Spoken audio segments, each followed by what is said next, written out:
Obligasyon ng mga misis na ibigay ang sexual na pangangailangan ni mister. Ngunit may karapatan din si misis na umayaw kung wala ito sa mood o pag-ayaw niya dahil sa ilang kadahilanan. At bakit kadalasan sa mga lalaki ay nagagalit pag umayaw si misis? Wala bang karapatan ang babae na humindi sa tuwing gusto ng lalaki? Ang kwento natin ngayong araw ay isang halimbawa na may mga lalaking umaabot sa puntong sasaktan o ang mas malala pa ay patay ng asawa dahil sa hindi lang napagbigyan.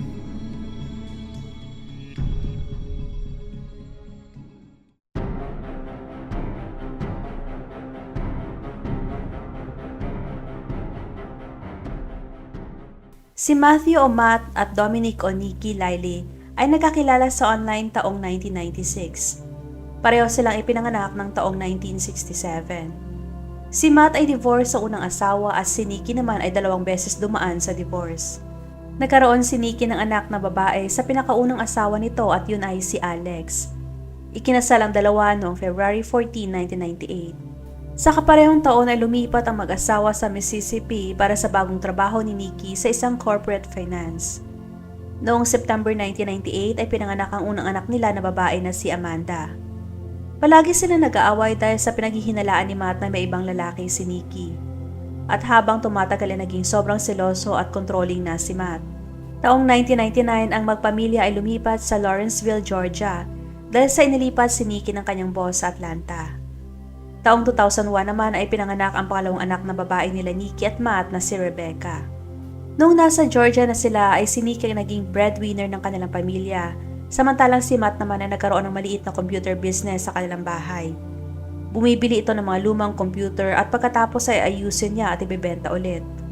Matapos manakaw ang kanilang bike sa labas ng kanilang bahay ay nag-install na si Matt ng security camera. Sa ilang kadahilanan ay tuloy ito nag-install pa ng dagdag na security cameras. Nakakalaunan ay umabot na sa 20 cameras sa labas ng kanilang bahay at isa naman sa loob. Sa mga panahong yun ay mas lalong napapadalas ang pag-aaway ng mag-asawa. Dahil doon ay napilitang umalis ng bahay ang unang anak ni Nikki na si Alex sa edad na 16. Nagpa-counseling ang mag-asawa at kahit papano ay naayos nila ang kanilang relasyon ng saglit, ngunit bumalik din sa dating pag-uugali. Noong June 2011 ay sinabi ni Nikki sa mga kaibigan na ayaw na niya kay Matt at balak niyang iwanan ng asawa ngunit natatakot ito dahil sa dati ay pinagbantaan siya nito.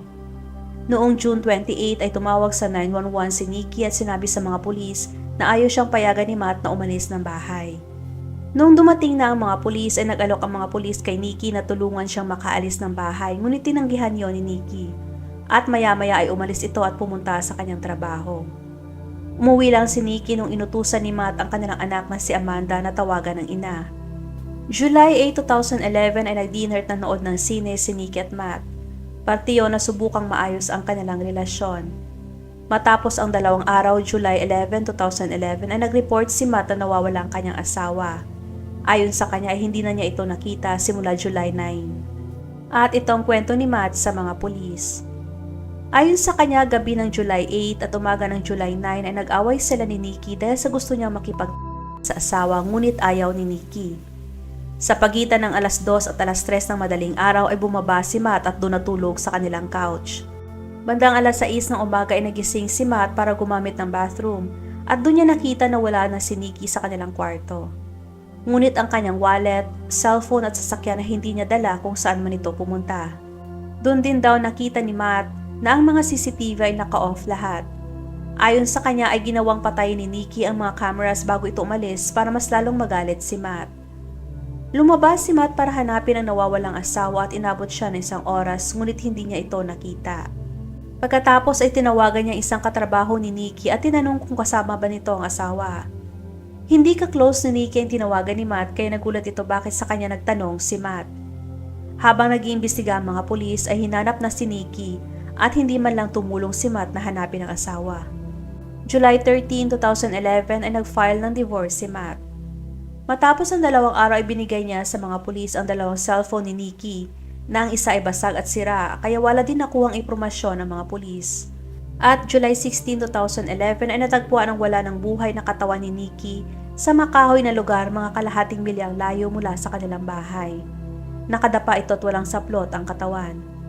At dahil na nasa state of decomposition ang katawan ni Nikki, ang mga medical examiner hindi matukoy kung paano siya namatay.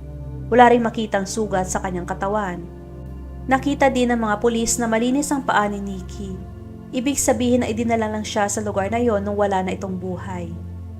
May nakitang gamot sa kanyang katawan na GHB o gamma hydroxybutyrate. Ito ay gamot na kadalasang pinapainom ng mga lalaki sa mga babaeng balak nilang halayin dahil ang epekto nito ay sobrang nakakaantok at nanghihina ang katawan. Nakita din sa katawan ni Nikki na may similya ito na nagmatch kay Matt.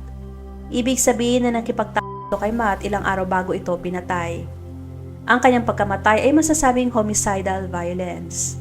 Ilang oras matapos matagpuan ang katawan ni Nikki ay pinuntahan ng mga pulis ang kanilang bahay. At kinuha nila ang mga electronic devices kasama na doon ang mga computers at hard drives. At dahil sa merong 21 security cameras sa kanilang bahay ay maaaring marami silang makukuhang mahalagang impormasyon tungkol sa galaw o ginawa ni Nikki bago ito mawala. Ngunit nung sinuri na nila ito ay wala silang nakuhang impormasyon. Naniniwala ang mga investigador na may kinalaman si Matt sa pagkamatay ng kanyang asawa ngunit wala silang sapat na ebidensya para matukoy kung anong nangyari kay Nikki kaya naging cold case ang kaso ni Nikki. Noong February 13, 2012, isang araw bago sana ang kanilang ika-14th wedding anniversary ay lumipat si Matt at dalawang anak nila sa Vermont. Noong July 2012, ang cold case investigator ay muling binuksan ang kaso ni Nikki. Sa panahon ng initial investigation ay may mga narinig na ang mga investigador na audio recording ngunit hindi nila pinagtuunan yon ng pansin. At sa pagkakataong ito ay masusi nilang pinakinggan ng audio recording at narinig nila ang pag-aaway ni Nikki at Matt. Sa ibang recordings ay maririnig na nagkakasakitan ang dalawa.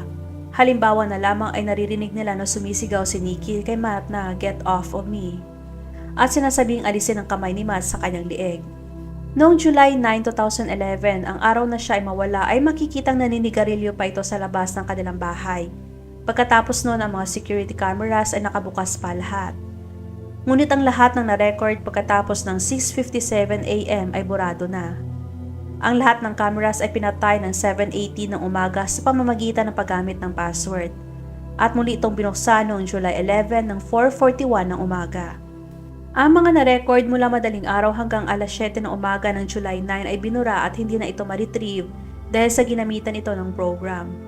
Makikitang may nangyari ng umaga ng July 9 kaya binura ang lahat ng kung ano man ang nasa record ng mga oras na yon.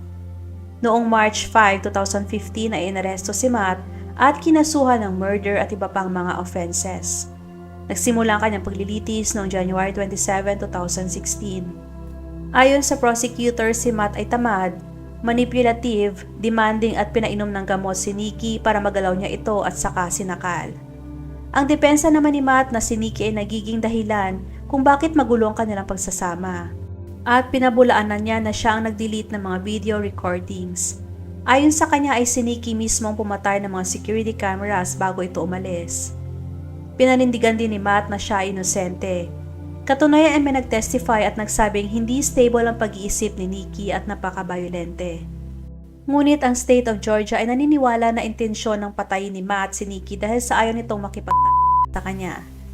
Napag-alaman na may utang din ang mag-asawa na umaabot sa $300,000. Ayon sa mga nakawitness sa relasyon ng mag-asawa, si Matt ay nananakit at minumura si Nikki. May mga pagkakataon din na nilalak niya si Nikki sa kanilang bathroom at palim din niyang nire-record ang mga tawag nito at tina-track din niya ang location ng cellphone ni Nikki. Dagdag pa doon ay madalas din niyang tinitignan ang mga recordings niya sa kanilang 21 na security cameras. Inamin ni Matt na noong July 8 at July 9 ay nag-away sila ni Nikki dahil sa ayaw nitong makipagtaya niya. Kaya pinainom niya si Nikki ng gamot para magawa niya makipagtaya ilang araw bago niya ito pinatay. Umabot pa ng 2 araw bago ni Matt inireport na nawawala ang asawa. Ayon kay Matt ay dumaranas ang asawa ng mental health crisis ngunit walang makitang record na may history ito ng mental illness. Noong July 8 na lumabas sila para manood ng sine at kumain sa labas, ang pag-aakala ni Matt ay papayag na si Nikki na makipag-niya noong araw na yon. Ngunit hindi pa rin pumayag si Nikki. Kaya pinainom niya ito ng gamot para maisagawang matagal na hinihingi sa asawa at saka sinakal. At noong February 5, 2016, ay napatunayang guilty si Matt sa kasong malice murder, aggravated assault at 3 counts of eavesdropping at sinentensya nito ng life imprisonment ng walang parol.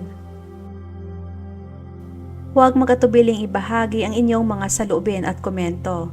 And please don't forget to like and subscribe my channel kung hindi mo pa nagagawa. Magkita-kita tayo ulit sa susunod na video. Maraming salamat.